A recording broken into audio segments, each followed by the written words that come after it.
So this video is on the Elna 5300 computerized machine. It's made by Janome, so it applies also to many of the other Janome computerized models.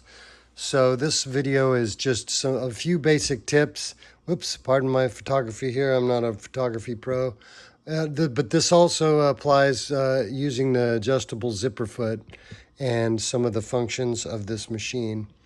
So the first thing is when you switch the machine on and it turns on, a couple of things that happens is the first time that the needle goes down, the feed dog stepper motor will cycle and it makes a noise. That noise is normal, it's just initializing. And the same goes with the needle bar stepper motor when you use the zigzag. So just ignore those little sounds. That's normal. So a couple things. When you thread the machine and you use the needle threader is really simple to use. Let's see if I can zoom in on this. The needle threader goes up and down like this. The way that you use it, make sure that whenever you go to use the needle threader, always press the needle down button and the needle up button. Don't turn it by the hand wheel because you won't get the needle in the correct position for the needle threader to work. So needle down, needle up. Then the way you do this is really simple, and that is the needle threader goes up and down like this. You don't want to jam it down super hard with superhuman strength, but don't go so lightly that it doesn't get into position. Hold the thread with about maybe an inch or two of thread. Hold it with your thumb and middle finger, and then you'll have your index finger here. So it goes up and releases. So you pull it down, and there's a little hook right here, and there's also a little needle threader spine that goes in through here. So pull it down and hold it with your index finger, and then with your left hand thumb, grab the thread that you're holding and hook it underneath that little hook right there. Okay? Once it's hooked in there, then just stick the thread underneath that little plastic piece, and then let go with your left hand and your right hand pretty much simultaneously, and it will pull the loop through the needle eye, and you can grab the thread and pull it out. So you might want to watch that section over again, but basically hold it like this, pull it down with your thumb, put the thread on that little hook, stick the thread underneath that little spine, and then let go with both hands and pull the loop through. So now we're threaded up. A couple of things. There are different stitches that you're going to use for different purposes. The reverse button here can be used just for reversing. So when you first start to sew with a straight stitch, it'll sew, and then you can hit your reverse button and you have to hold it in, and then when you release, it'll go forward again. I keep doing that, sorry about that. So there's another way you can do it. Use stitch number 3 on this machine. A lot of the Janome machines will have this stitch number 3 and stitch number 4. You see stitch number 3, it goes forward, back, and forward again, and then forward, back, forward to end. Number 4 stitches in the same spot 5 times, then it goes on and then stitches at the end with the same stitch in place. And that's done using the I can't remember. We'll do it right now and I'll remember. It's either the tie off or the reverse button. So let's go ahead and select stitch number 3. I'm sorry, stitch number 3, yeah. So I'm going to go stitch 2, 3. Then we'll go back over here to the stitch itself. And let's start over in this corner here. So what it's going to do is it's going to stitch forward, back to the beginning, and forward again. And you just keep going until you get to the end of your seam, and then you hit the reverse button. Oh, nope, don't hit the reverse button, because that does something different. Okay, I forget. Been a long time. So let's do it again. We're gonna go, it'll go forward, backward, and forward. And then when you get to the end of your seam, press the tie off button. Oh no, it is the reverse button. It just goes back further on this than it does in many of the Janome machines. And if we use the needle down button, the needle down button is this one here. That stops the needle in its down position. So let's do this again, hitting the reverse button to activate when we go in reverse. Apologize for not knowing that, but I'm a repair person, not a sewing instructor, and I forget because I don't do this stuff all the time. So we go forward, back to the beginning, and then we're going to hit our reverse button when we want to finish the stitch. It goes forward again, stops in the down position, and then we go forward, back, forward, hit reverse button, backward, forward, till it stops. And we'll do it one more time just for fun here. Now, what that's going to do, let me show you. We're going to hit the needle up, cut our fabric, and you can see that what it did there is each stitch started, we'll start here. It started, it went forward, looks like about 4 or 5 stitches, then backward to the beginning, and then it went forward all the way until I hit the reverse button. When I got to the end, it reversed 4 or 5 stitches and then went forward and stopped with the needle down. Then it went forward, backward to the beginning, forward again, till I hit the reverse button, and then it went back, forward, and stopped with needle down and thing. I pivoted. And so what that does is it gives you really perfect corners. Now you can use that same principle using stitch number 5. I'm sorry, stitch number 4. So I'm going to go to stitch 4, and that's the one that has the tie out. Instead of going forward, back, and forward, it does it in one spot. So let's set her up here. Get my camera set. So I'm going to select stitch number 4, and it's going to do pretty much the same thing, but it's going to do it in one general spot. And then when I hit the reverse button, it's going to tie off without going backward. It's just going to go in place. Now I'm going to put the needle down, and we'll do a corner again, which really doesn't, this is more like using a seam. It's not used generally for corners. It's more of just how to start and stop a seam. So you can see that it started with the machine stitching in one spot. I went forward till I hit the reverse button, then it tied off. Then I pivoted and I did it again.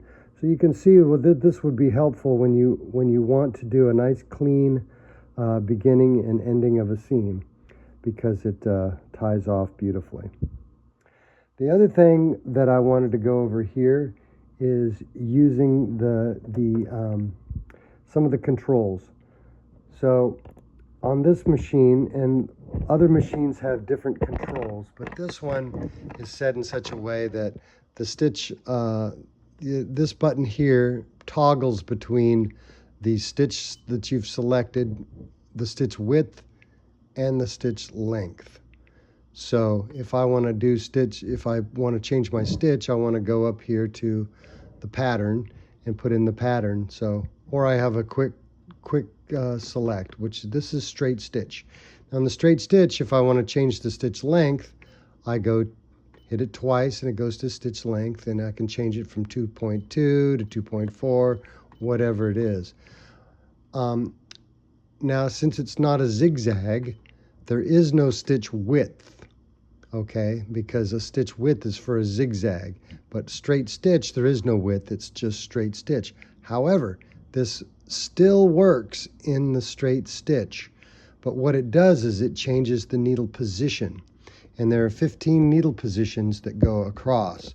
So I'm going to go ahead and the default is 3.5. 3.5 is the middle because it's a 7 millimeter wide zigzag. So the middle of 7.77 is 3.5.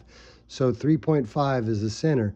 And as I move this to a smaller number, it will eventually go to 0, which is all the way in the left position. So 0.5, and it moves over until it gets to the middle, and then it gets over to the right side. And that can be helpful when doing particular seam allowances, or if you're going to use the zipper foot. So I'm going to move this all the way over to the left. I'm going to go back over to center needle position. So let's put this zipper foot on. First of all, I'm going to show you how to how this thing works. So the zipper foot is where the needle goes into. Here, let's zoom in a little bit. The needle can either penetrate on the left or the right, and it's adjustable. So in the back, you loosen this little screw and the foot can slide from side to side.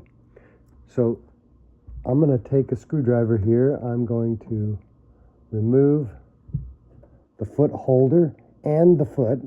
So I'm going to take this off. Then I'm going to take the zipper foot with the hook, and I'm going to hook it around the shank. The presser bar, and I'm going to go ahead and tighten this zipper foot on there. So now when I lower the zipper foot, raise and lower, I can move the zipper foot where I want it on the material. So let's just say, for the sake of argument, because I have this piece of fabric here and I don't have a zipper in front of me. Again, this is not a zipper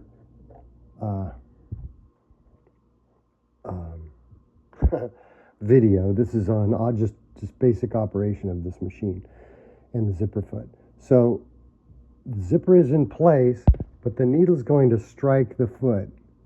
So what I can do is I can loosen the screw behind the zipper foot like this, just loosen it a little bit, and now I can slide the zipper foot where I want it.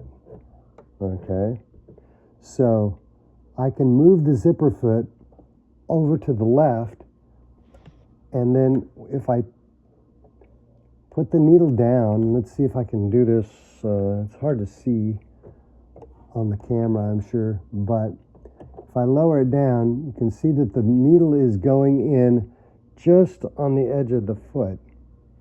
So what I can do is I can move the foot over to where that needle is going right into the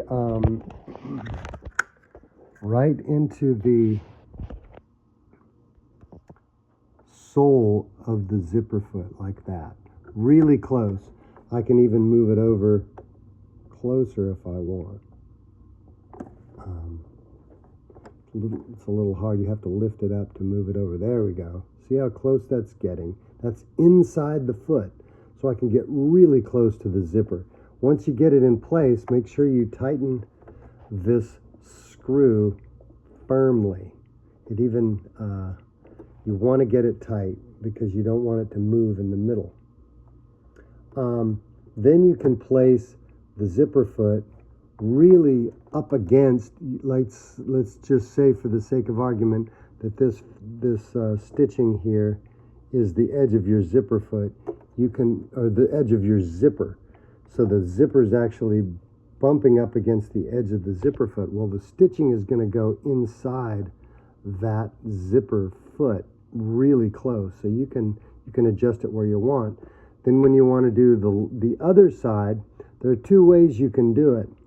You can loosen the screw and move the zipper foot over to the right so that the needle is going in the hole where you want it on the left side of the zipper foot.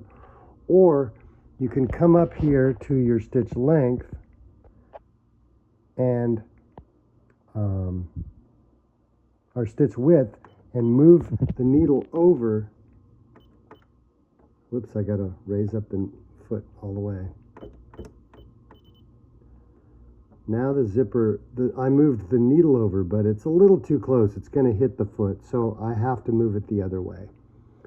But you can use the needle positioner to move the needle in different directions. Whoops, I hooked the so you can move this over just like that and then tighten the screw. So that's how you use the zipper foot to get a really close to the edge. You can use that for piping. You can use that for if you have something with a really bulky edge to it. There are all kinds of things you can use this foot for. It's really a versatile foot. Other than that, those are just few of the things that that are important to know. Also, one thing about this machine, in any sewing machine, as you turn the hand wheel in the sewing direction, generally speaking, you don't, with a computerized machine like this, you don't need to really turn the wheel much except to turn the wheel to get the needle to go exactly in a spot where you need it to go. But you don't want to turn the hand wheel backward ever. You really don't want to do that because the thread can unhook from the take-up lever. Multiple things can happen to this machine, to any sewing machine, by turning the hand wheel backward. So only go in the forward direction as much as possible. And use your needle up, needle down when you need to put the needle down or raise it up rather than reaching over and turning the hand wheel. And the reason for that is when you turn the hand wheel and you turn the hand wheel until the needle gets to the top, the stitch is not finished. The take-up lever here has not had a chance to come all the way up to the top. And that's what pulls the loop up that's formed down below. And if you stop the needle when the needle gets to the top and the take-up lever's down, the stitch is going to get jammed up. The thread is still down there, so you need to keep turning it till this comes up to the top. So when the machine uses, when it stops the needle, it stops it in a very specific point, always with the take-up lever to the top when the needle's up. So if you go down and back up, it always stops this. That's the whole reason for having this, is you can avoid a lot of problems by just letting the machine stop the needle and the take-up lever. And so when you're sewing and you're doing a seam and you stop, when you let go, it always cycles the take-up lever to the top. Super important, super great. It's one of the best features of in the computerized sewing machines. So that's about it on this machine. I think I have covered the questions that I've been asked about this machine, and that's it.